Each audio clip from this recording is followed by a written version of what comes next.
So what's been happening with grocery stores, Kelly, has been that it's been a tricky environment to navigate through, and our argument that is that it's going to get even more precarious in 2023 as the economy weakens and that it causes consumers to trade down within the grocery store and among different retailers.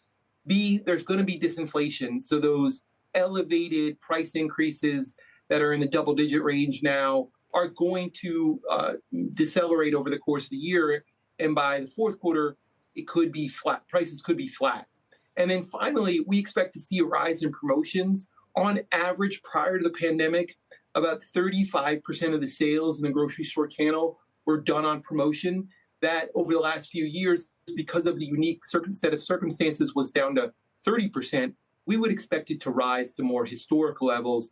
As a result, our argument is it's best to stick with the well-positioned retailers like a Walmart, a Target, a Dollar Tree, who stand to navigate these circumstances in a better spot than others. Yeah, and I love the channel checks here, Dom. He's talking about, you go into the Richmond area, for instance, looks like Walmart's back into discounting mode. They kind of let prices creep up until people really start becoming laser focused on price. Then they have to make sure they're the leader again. So you wonder about profit margins. Well, then you advertise the rollback, right? Exactly. For somebody like Walmart. And what's interesting about this is, I tweeted about this earlier this week. I went grocery shopping on Sunday, and everyone focuses on eggs right now. It's this year's gasoline prices. And all of a sudden, the Stop and Shop grocery store, which is where I go mostly, advertised how they were rolling back the price of eggs, right? It's only by 50 cents a dozen, but it's still something. Trying to grab your attention. Right, exactly, trying to grab your attention. Now, what's curious about this is I like Michael's thesis because so many Americans can relate to what's going on. There's an Econ 101,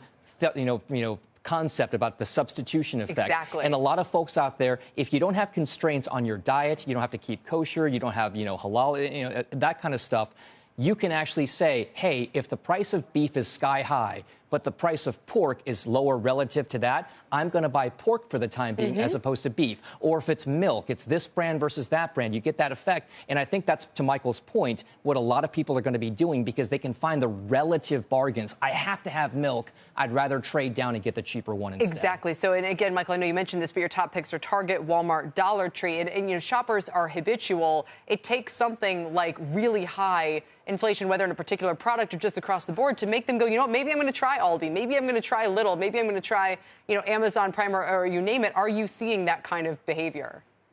There is some evidence that right now the consumer is trading around. It's not only within the store. They're going to trade from pork to beef or beef to pork. It's also, I was going to my conventional grocery store, but now with prices so expensive, I'm going to shop closer to home, either at the dollar store or I'm going to go to a hard discounter like Aldi or Lidl. What this environment is forcing the average everyday consumer to do is to think hard about where they spend and what they spend on. And that should be to the benefit of those retailers like a Walmart, like a Target, like a Dollar Tree that help the consumer stretch their budgets. Yeah, we will see. Still, I would say you unpacked it well, no pun intended. I would also say that a lot of viewers know I'm a Costco fan, and people see me at my local Costco quite often. The trade effect there as well is to buy in bulk to try to save money as well.